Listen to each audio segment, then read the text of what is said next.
Part number 6 of the unit number 4 multiples converter presents the delta Z phase shifting transformer. So from the classification we know that there are two types of phase shifting transformer. The first one is YZ and the second is the delta Z. And if we further classify these phase shifting transformer, then we can do as like YZ1 phase shifting transformer and YZ2 phase shifting transformer.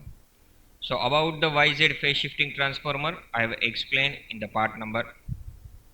I have explained the YZ phase shifting transformer in the part number 5. Now I am going to cover the delta Z phase shifting transformer in this part. So delta Z phase shifting transformer can be classified into two ways. The first is delta Z1 transformer and the second is delta Z2 transformer. So the delta represents the winding connection is in the delta formation on the primary side, and Z1 represents the winding connection is of the zigzag 1 type. In this case, the primary winding is in the delta fashion, whereas the secondary winding is in the zigzag 2 fashion. In the previous part, I have explained the difference between zigzag 1 and zigzag 2 types of winding connection.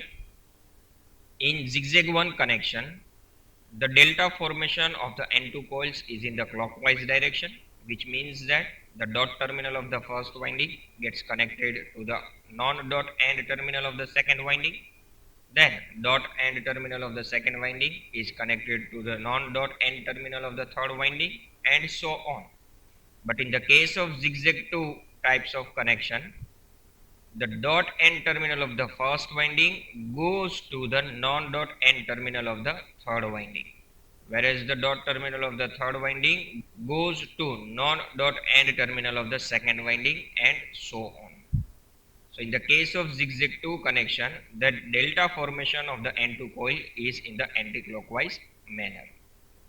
Now let us try to understand what kind of the phase displacement is produced by primary side line to line voltage and the secondary side line to line voltage using these delta zigzag 1 type of phase shifting transformer with the help of phasor diagram.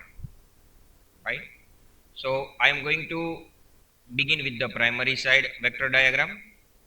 The primary side, the winding connection is in the delta formation. So the first vector I am going to draw is the voltage drop across the first N1 coil, right? And that voltage is VAX. So here is the VAX vector. Thereafter, voltage across the second N1 coil, which is VBY. So the second vector is this one. And the third vector is VCZ, which represents the voltage across this winding on the primary side. In the vector diagram also you can see that the formation is like delta, right? These all vectors are of phase voltages on the primary side, but we are supposed to find out the vector for the line voltage on the primary side, which is between the terminal A and B, for example. So for that we have to connect two phase voltages vector on the primary side, and that is done by connecting VAX and VBY, which is nothing but the V capital AB. This vector represents the primary side line to line voltage, and that makes a 60-degree angle with respect to the reference line. Now by this time you know that how to find out this angle. On the secondary side, the vector diagram begins with the voltage drop across this N2 coil, which is VP, right? We know that on the secondary side, the phase voltage VAX is the addition of two voltages. The first voltage appears across the N2 coil, which is VP, and the second voltage appears across the N3 coil, that is VQ.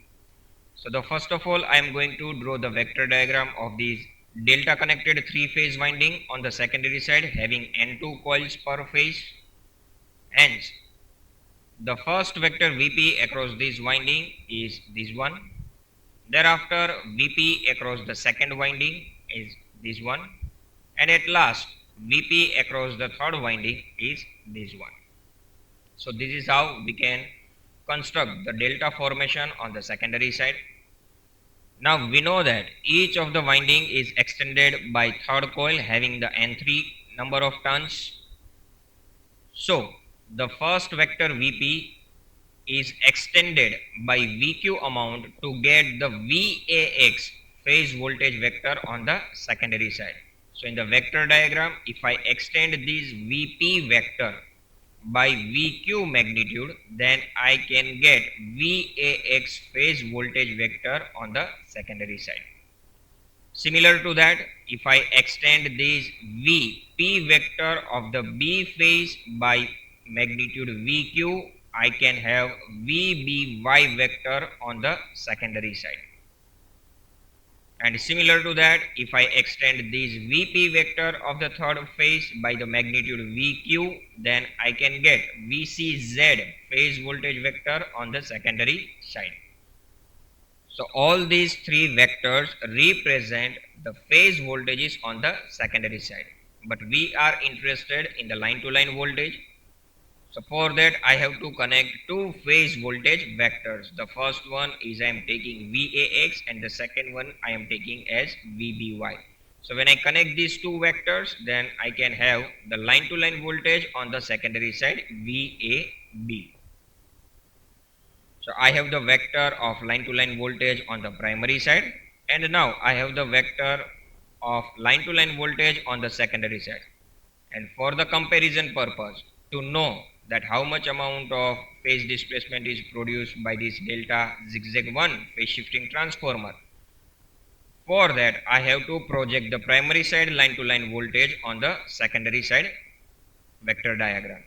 So here you can see that this vector is of primary side line to line voltage and this vector is of the secondary side line to line voltage.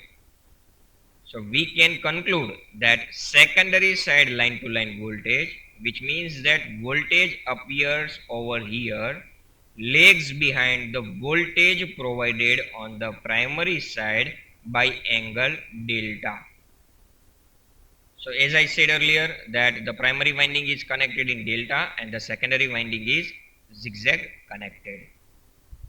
By considering this triangle in the vector diagram of the secondary side and following the derivation procedure which we did in the previous part, we can find out the number of the turns required on the primary as well as on the secondary side to produce the specific magnitude of the phase displacement between the primary side line to line voltage and the secondary side line to line voltage. So after the derivation we get this type of equation.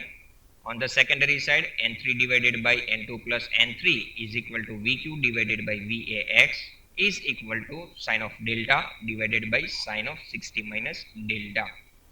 And on the primary to secondary side, we have N1 divided by N2 plus N3 is equal to root 3 VAB divided by 2 times sine of 60 degree minus delta into VAB. So this VAB is corresponding to the secondary side line to line voltage and the VAB in the numerator represents the line to line voltage on the primary side. And this is the summary table. So by observing this table, we can conclude that delta zigzag 1 type of phase shifting transformer is normally referred to produce the phase displacement starting from 0 degree to minus 30 degree. And to produce this type of phase displacement between primary to secondary side line to line voltage, the number of turns required to construct the phase shifting transformer is like this. And where can we use this delta zigzag 1 type of transformer? This type of connection is used in 12, 18 and 24 pulse rectifier to produce the 0 degree. Even this type of connection is used to produce minus 15 degree in 24 pulse rectifier, minus 20 degree displacement in the 18 pulse rectifier and minus 30 degree phase displacement for 12 and 24 pulse rectifier. And for delta zigzag 2 we can produce starting from minus 30 degree to minus 60 degree magnitude of phase displacement. And these are the applications where we can use specific magnitude of the angle which can be produced by delta zigzag 2 winding connections.